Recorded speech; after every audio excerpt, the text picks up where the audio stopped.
추석 연휴를 앞두고 있어서 적극적인 시장 대응은 좀 어려운 상황인데요. 오늘 시황의 해설자들 교보증권 스마트영업부 사영권 차장님과 시장 해석하고 관심 종목도 알아보겠습니다. 차장님 어서 오세요. 예, 안녕하세요. 오늘은 환율이 좀 떨어집니다만 시장 얘기 먼저 할게요. 1,365원, 어제 1,370원을 넘어서면서 여전히 환율이 불안하고 그동안 환율 상승에도 주식을 사던 외국인들이 요 며칠 좀 매도해요. 그 부분부터 좀 체크할 필요가 있겠는데요. 예. 일단은 상반기에 굉장히 외국인들이 대량 매도를 해왔습니다. 근데 그게 7월 들어와서부터 7, 8월 두 달간 분위기가 바뀌었다라는 말씀을 드렸어요. 물론 이제 기술주가 많이 포진해 있는 코스닥은 그냥 이제 표현해드린 것처럼 꾸역꾸역 수급이 아니고 그냥 올라왔었어요. 그런데 코스피 같은 경우에는 약간 다른 양상을 보여주면서 올라왔습니다. 외국인들이 두 달 동안 5조 5천억 가까이 코스피에서 매수를 하면서 직접적으로 지수를 끌어올리는데 공헌을 했다라는 거죠. 근데 그게 또 9월 들어와서는 양상이 달라지고 있어요. 이게 정말 어떤 큰 변화가 있어서 외국인들이 이렇게 움직이는 건지 아니면 여전히 시장 불안감 그리고 달러 강세에 의한 어떤 외국인들의 이탈 부분들이 다시 한번 반복적으로 일어나는 건지 이런 것들을 사실상 알 수는 없습니다. 그런데 이제 지난 3일 동안 봤을 때 외국인들은 코스피에서 순매도 전환하는 모습들을 보여줬고요. 코스닥은 그대로 해오던 대로 매도를 하고 있어요. 그런데도 불구하고 일단은 지수는 올라섰는데 이 121선 그리고 20주선을 뚫지 못하는 파동들이 계속 나오면서 일단 수급적으로 또 밀리는 이런 분위기들이 형성된 가운데 미국은 노동조로 휴장을 했고요. 다행히 이제 우리나라 증시는 소폭의 반등을 좀 해주고 있는 이런 상황인데요. 과연 이게 수급적으로 완벽하게 돌아서면서 갈지 그리고 환율 레벨도 굉장히 지금 부담되는 레벨까지 올라와 있는 게 맞습니다. 사실 제가 이제 환율에 대해서 말씀드릴 때 정말로 1,500원 그 위쪽으로 무풍지대이기 때문에 1,500원이 보인다라는 말씀을 좀 드렸어요. 거기까지 갈지 안 갈지 알 수는 없으나 일단 아직까지도 여전히 시장에서 좀 불안한 요소들은 많이 있는 그런 상황이라고 보여지고요. 다만 이제 지수가 반등을 해나가는 데 있어서 정확하게 수급들이 아직까지 유입되는 모습들은 보이지 않아요. 오늘도 외국인들은 380억 정도를 시장에서 매도를 하고 있어요. 다만 이제 기관 쪽에서 금융투자라던가 연기금 외에도 투신 쪽이 같이 매수를 해주고 있는 쪽은 좀 긍정적으로 보이긴 하는데요. 이런 것들이 자금 여력이 아마 크지는 않을 것 같습니다. 미국이나 유럽도 마찬가지고요. 한국에서도 위험 자산인 주식에 대한 자금 유출이 주 단위로 계속 일어나고 있는 그런 상황이에요. 그렇다 보니까 자금 여력이 클 것으로 보이지는 않고요. 단기적으로 아마 좀 수익을 실현하면서 다시 한번 순환매를 일으키는 이런 장세가 될 것 같고요. 외국인들은 전반적으로 오늘 업종 다 매도하고 있습니다. 다만 눈에 띄게 좀 사고 있는 부분은 화학 쪽이에요. 화학을 외국인들이 370억 그리고 기관에서도 145억을 사면서 여기에 속해 있는 종목들이 오늘은 조금 강한 그런 형태로 진행이 되고 있는 상황이고요. 특히나 이제 2차 전지 관련된 금양 같은 거 아직까지 양산을 하는 것도 아닌데 2170 배터리, 원통형 배터리를 국내에서 세 번째로 이제 완성을 했다, 기술 개발했다라는 부분 때문에 양산 시점이 아직 조금 남아있음에도 불구하고 오늘도 18%대 급등을 보여주고 있고요. 그 밑으로는 한화솔루션 이런 종목들. 태양광은 업황이 쉽게 꺾이지 않습니다. 왜냐하면 이게 단순히 테마로 가는 게 아니고요. 실질적으로 미국의 정책에 의해서 세액 공제를 받는 부분들이 나타나기 때문에 한화솔루션 같은 경우에 4.1기가와트 완성시키게 되면은 무려 2,500억 이상의 세액 공제 혜택을 직접적으로 받을 수 있는 미국의 최대 규모 단일 사업자이기 때문에 주가가 정말로 딱히 조정을 주지 않고 있어요. 그렇기 때문에 이거 많이 올라왔고 신고가 부근이다라고 해서 여러분들이 관심 안 두시면 안 되고요. 계속적으로 태양광 쪽은 넓혀갈 수밖에 없고 밸류상으로도 그렇게 예상 실적 대비해서 비싸지가 않아요. 근데 이제 관건은 예상 실적 대비해서도 더 잘 나오고 영업이익 추정치가 계속 올라갈 확률이 높다. 이런 부분들이겠죠. 외국인은 최근 우리 시장에 사실 버팀목이잖아요. 환율 오르고 증시 환경이 별로 좋지는 않았음에도 불구하고 외국인들이 계속 사면서 장을 버텼거든요. 매도는 좀 우려스럽습니다만 이번 주 목요일이 동시만길이에요. 맞아요. 수급을 좀 그때까지의 변화들을 체크하면서 근데 목요일 지나면 우리 또 연휴로 들어가니까 결국은 이제 외국인들의 스탠스는 다음 주 미국의 또 CPI 그러면서 확인을 좀 해야 될 것 같고요. 2,400선이 이제 새로운 또 시금석이 좀 된 흐름인데요. 추석 연휴 그리고 지나서 9월 전략 좀 짧게 얘기해 주세요. 네, 글쎄요. 일단 아까 말씀드렸던 대로 코스피 지수가 20주선을 제대로 뚫지 못하고 계속 막히는 모습들이 나타났어요. 이번에도 121선 앞두고 20주선에서 다시 한번 이렇게 막히면서 주저앉는 모습들이 나타났는데요. 일단 오늘 반등이 나오고는 있지만 여건들이 우호적이진 않은 것 같아요. 그래서 항상 말씀드리는 저는 이제 상단 쪽으로 너무 높게 보기보다는 이번 달에는 좀 하방이 열려 있지 않나라는 생각이 좀 드는 것 같고요. 네. 120 월선이 지금 현재 2250 부근까지 올라와 있습니다. 그래서 하단을 그 정도로 좀 잡아놓고 봐야 되지 않을까. 왜냐하면 외국인들의 매도세가 7, 8월과는 전혀 다른 양상으로 전개가 되고 있어요.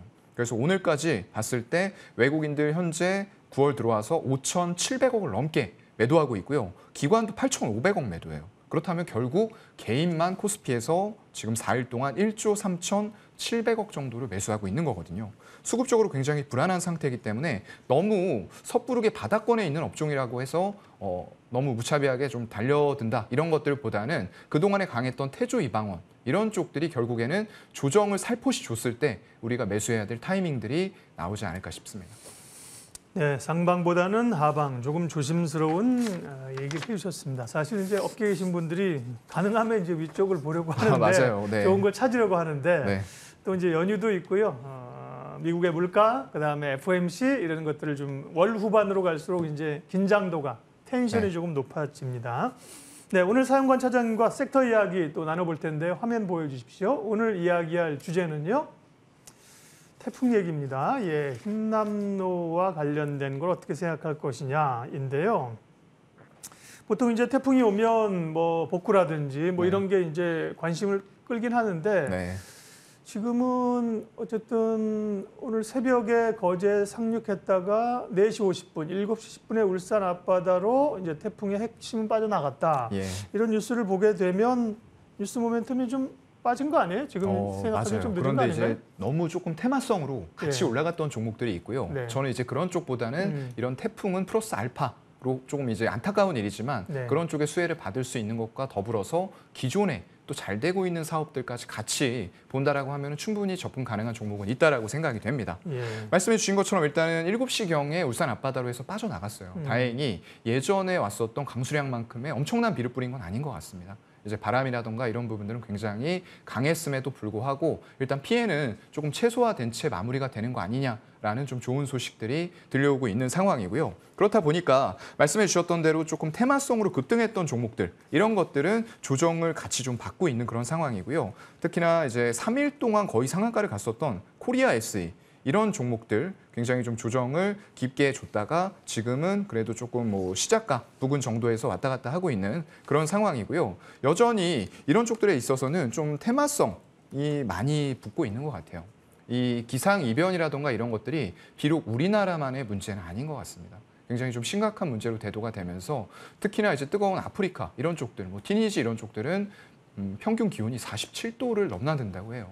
정말 살인적인 더위가 있는 그런 상황에다가 뭐 해일이라던가 강수량 이런 것들, 엘니뇨, 라니냐 정말로 많은 것들을 투자에 있어서 알아야 되는 기상 이변까지 지금 체크를 좀 해야 되는 그런 상황이 왔습니다.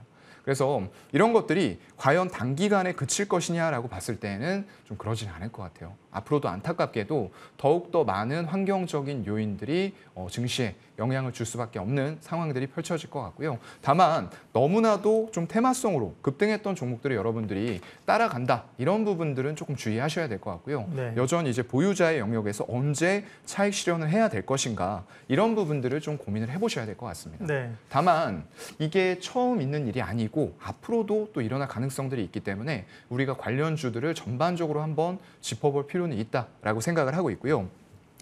일단 얼마 전에 폭우 피해 차량이 굉장히 많이 발생이 됐다라고 그렇죠. 예. 얘기가 나왔어요. 하루 새 5,000대 가량이 발생이 되면서 이런 것들이 결국에는 손해보험사 가뜩이나 이맘때 시즌이 되면은 피해가 조금 크게 일어나는 쪽이 손해보험 이런 쪽들이거든요.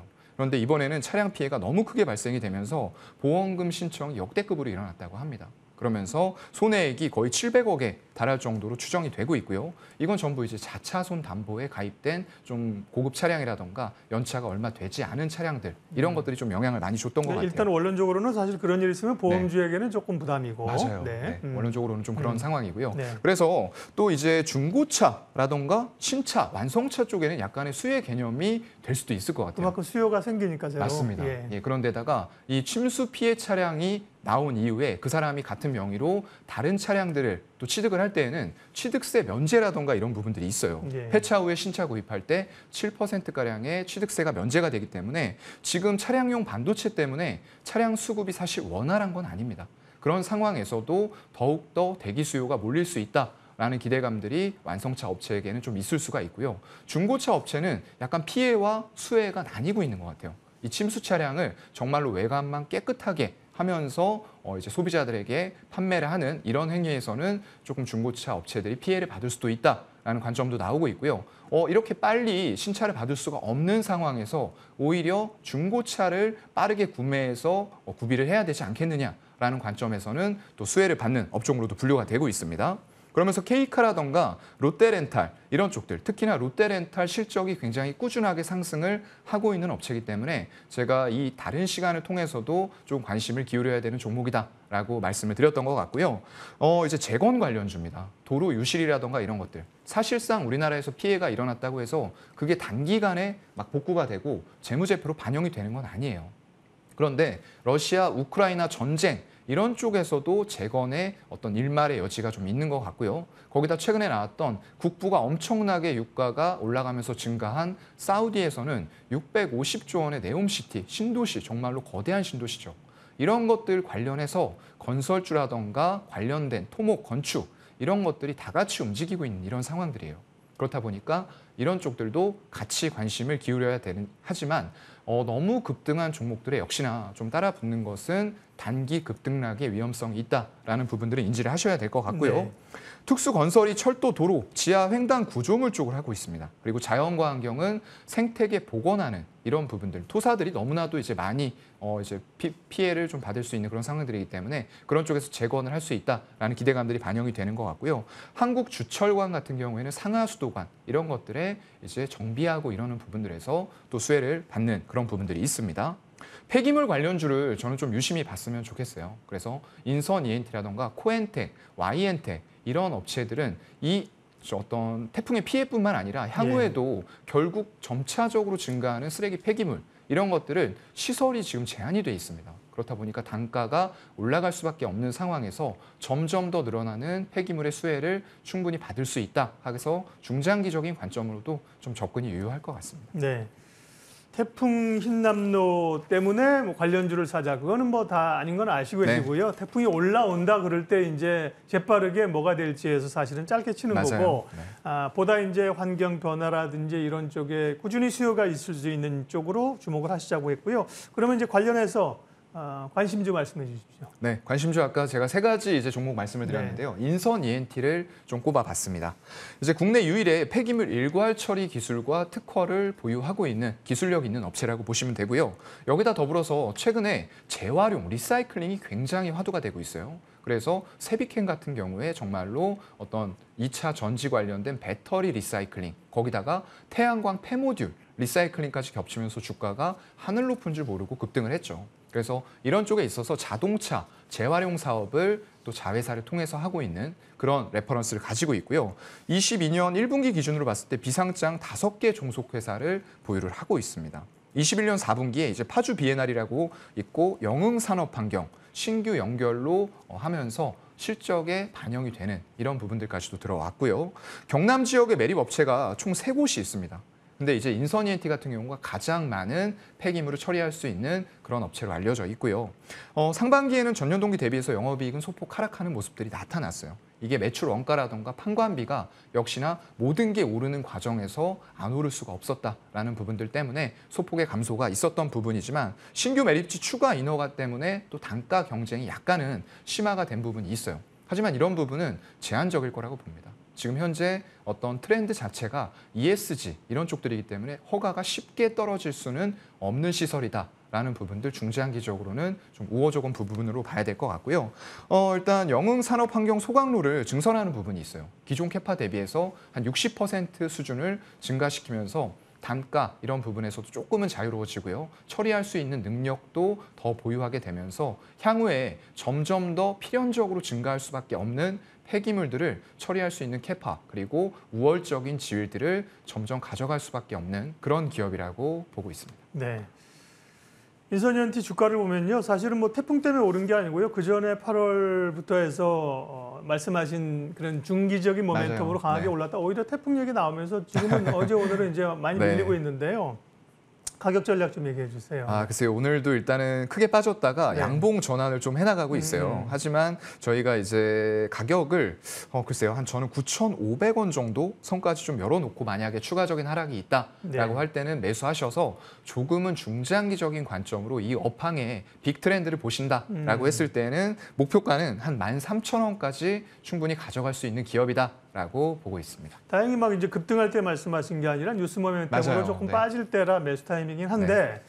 다만 지금 주가가 1,400원이에요. 근데 네. 9,500원 정도 매수가라고 하시면 저는 이제 네. 저를 미워하지 마시고 저는 이제 항상 투자자분들의 시각에서 이제 예. 악유를 좀 제가 제기하는 거니까 네네. 9,500원 너무 레벨이 낮은데요. 그 네. 가격까지 기다려 올 수 있을까 싶기도 하고요. 글쎄요. 매수가가 너무 낮은 거 아니에요? 근데 이게 지금 네. 시장 환경 자체가 네. 우호적인 환경은 아니다 보니까 항상 네. 주가가 아무리 좋고 모멘텀을 갖춘 기업이라고 하더라도 네. 주가의 조정은 어느 정도 염두에 둬야 될 것 같거든요. 그래서 최대한 보수적으로 예. 만약에 하락했을 때에는 현재가부터 분할 매수는 가능하겠지만 하단을 9,500원 정도로 네. 설정을 해보자. 이런 관점에서 말씀드렸습니다. 그러면 이제 중기적으로 보는 거니까 네. 하락시 매수, 그다음에 분할 매수 이렇게 가져가면 되겠네요. 네, 맞습니다. 목표가는 아까 13,000원요. 한 3,000원 정도 네. 잡고요. 예, 시황 해설자들 교보증권 스마트 영업부 사영관 차장님 오늘 함께했습니다. 고맙습니다. 네, 고맙습니다.